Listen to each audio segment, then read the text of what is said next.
Préparez vos voyages avec l'agence Riverain Tour International installée à Paris et en Guadeloupe. Des séjours et circuits organisés comprenant hôtel, hébergement chez l'habitant, sans oublier les croisières toutes destinations. L'agence Riverain Tour, ce sont aussi des offres exceptionnelles de billets vers les Antilles ou vers Paris ainsi que l'Afrique avec facilité de paiement. Riverain Tour, 3 rue Frébeau à Pointe-à-Pitre, 0590 91 72 10 et Paris 09 78 80 13 19.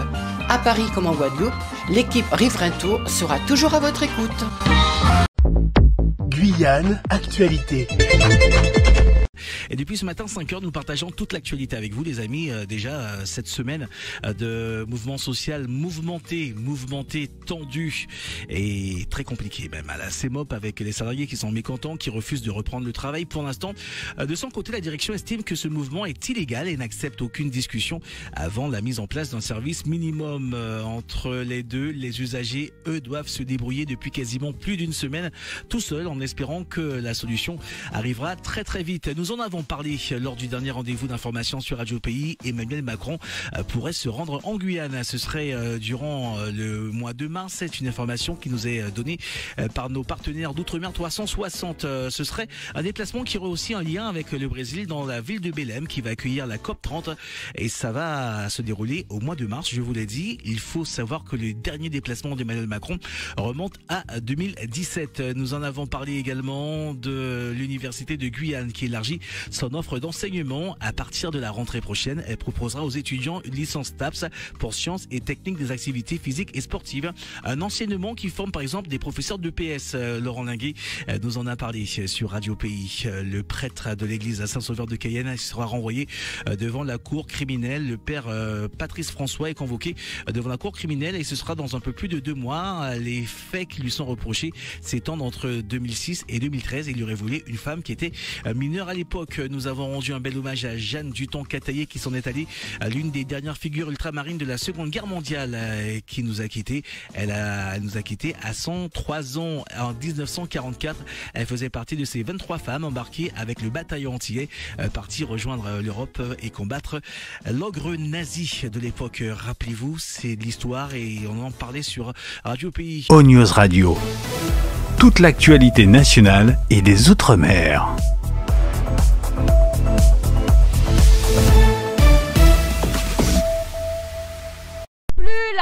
Toutes vos agressions, tous vos mensonges, je virevolte dans la cour et je vais tomber, je vais avoir un accident. Où est le registre? Où est le DUERP?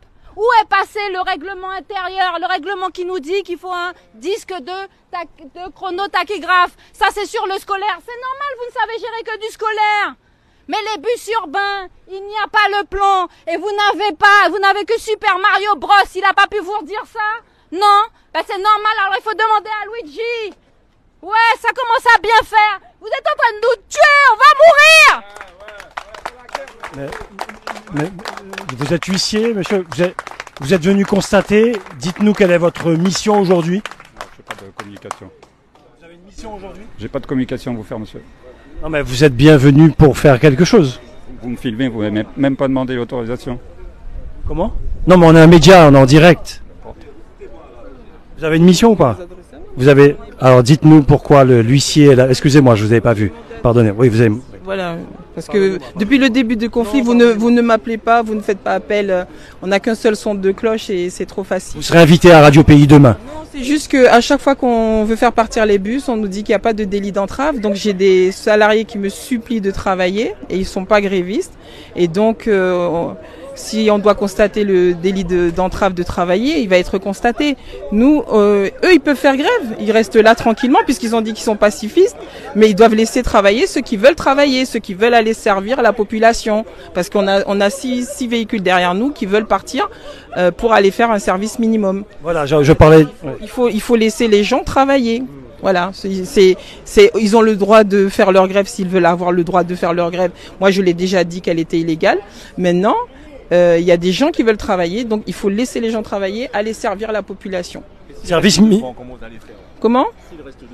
L'huissier, justement, c'est moi qui ai mandaté l'huissier au nom de la CEMOP, et l'huissier constatera le délit d'entrave, et après la justice dira la suite. Le service minimum, c'est la loi, c'est la règle?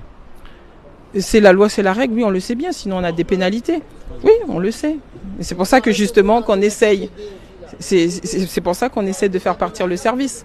Est-ce qu'il y a une décision de justice par rapport au fait de vouloir sortir absolument les bus cet après-midi? Oui, c'est engagé. Oui, c'est engagé. Bah, il faut attendre. C'est engagé. Et vous pouvez faire le forcing et les faire sortir malgré que la décision... Je ne ferai pas de forcing. Je ne ferai pas de forcing. Si je suis empêché de sortir, l'huissier constatera qu'il y a eu un délit d'entrave et il empêchera les bus. Et les bus sont sortis, c'est tout. C'est tout. Il faut entamer un dialogue social Madame, avec les agents, les salariés. Il faut entamer un dialogue social. C'est pas le tout de venir dire que oui, ceci, cela. Là, on force des CDD à aller travailler. On force des salariés à conduire des bus qui sont pas en bonne condition. Ça, il faut le dire. Parce qu'on a des salariés qui ont été licenciés. D'accord? Qui ont eu des problèmes de santé. Hein? Jamais. Il n'y a pas eu maladie professionnelle ou quoi que ce soit. Il y a eu licenciement. D'accord? Aujourd'hui, il y en a marre. C'est tout. bon, je vous explique, hein, c'est un huissier de justice face à secrétaire général de l'UTG. Rapprochez-vous voilà. Rapprochez-vous de nouveau pour voir ce qui va se passer. Rapprochez-vous de nouveau qui va se passer. Moi, je fais ce que je veux avec mon téléphone. C'est vous qui m'intimidez, vous rapprochez physiquement. Donc, laissez-moi faire ce que j'ai à faire. Vous n'avez pas tenté de m'intimider physiquement. D'accord?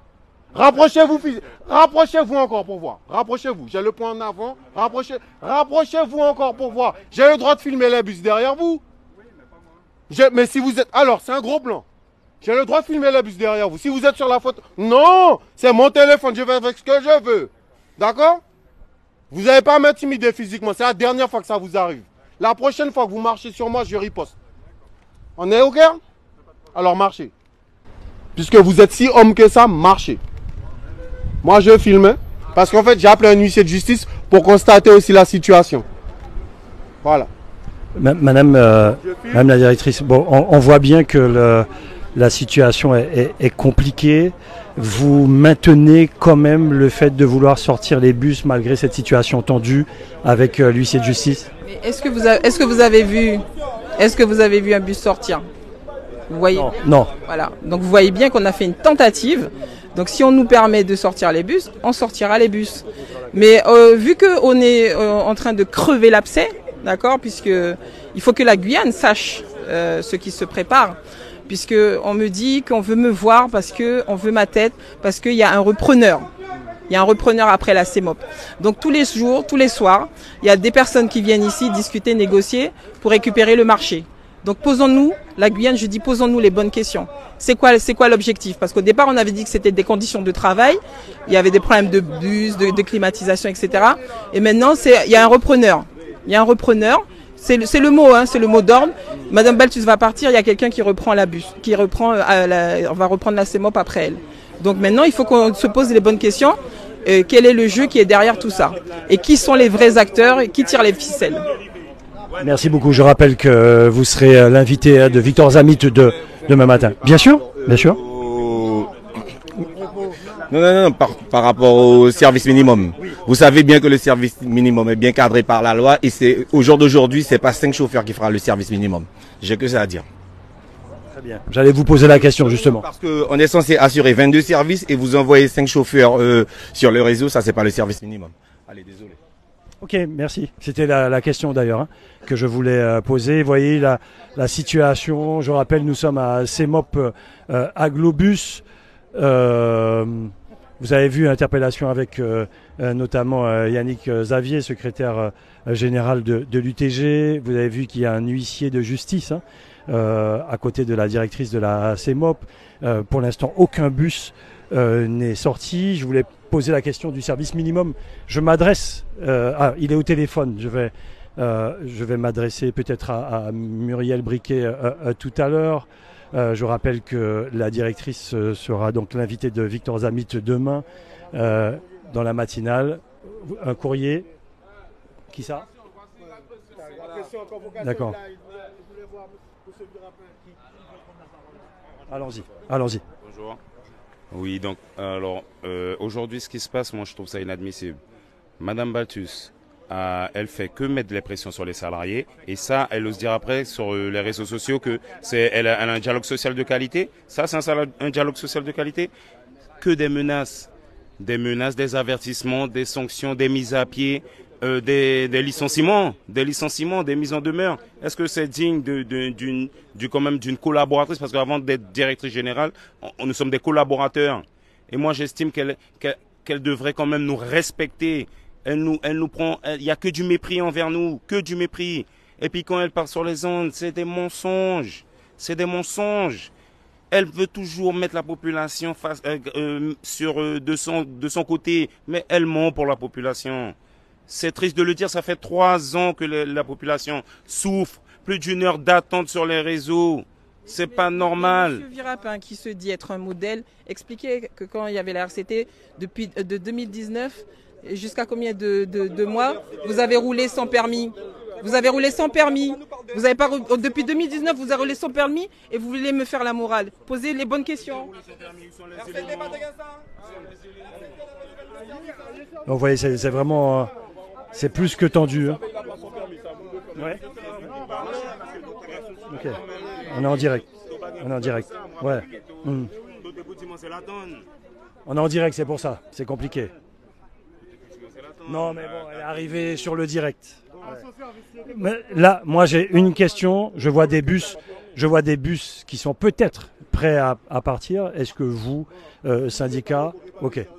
Est-ce que vous, syndicat, vous êtes prêt à faire ce service minimum? Non, mais si je m'adresse à un syndicat. Yannick Xavier? Oui. La bonne question, c'est où sont les élus? Les élus de la CACL, les élus du transport. Ils sont où là depuis le temps qu'on est là? Ça fait 2 semaines. Là, on a terminé. On a fini. Alors, ce qu'on pouvait vous dire, juste Yannick Xavier tout à l'heure, pour lui poser deux ou trois questions, vous avez vu que la situation est plus que tendue. On posera encore une question sur le service minimum. Et ensuite, nous allons... vous voulez communiquer, monsieur l'huissier? Non? D'accord, très bien. Merci, patron, j'attends votre appel. Alors, Yannick Xavier. Pour nous parler sérieusement, pour tout le monde qui a information, il n'y a pas de licence à jour de transport dans cette entreprise-là depuis novembre 2022. Depuis novembre 2022, elle roule sans licence de transport. Donc, messieurs, on doit arrêter. On doit arrêter cette pète couillon à présent. Depuis novembre 2022, et les élus sont au courant. L'État au courant. On doit arrêter. Pour macaque, mettez la vie en danger. Donc là, ceux qui vont aller rouler, je le dis haut et fort, sans licence de transport, c'est votre responsabilité personnelle qui est engagée. Tous ceux qui cautionnent ça, c'est votre responsabilité personnelle qui est engagée. Sans licence de transport depuis novembre 2022. D'accord? Ceux qui autorisent cette société à être ouverte, c'est juste un papier du préfet. C'est un papier du préfet. Signé en octobre 2020 pour autoriser la société à rouler.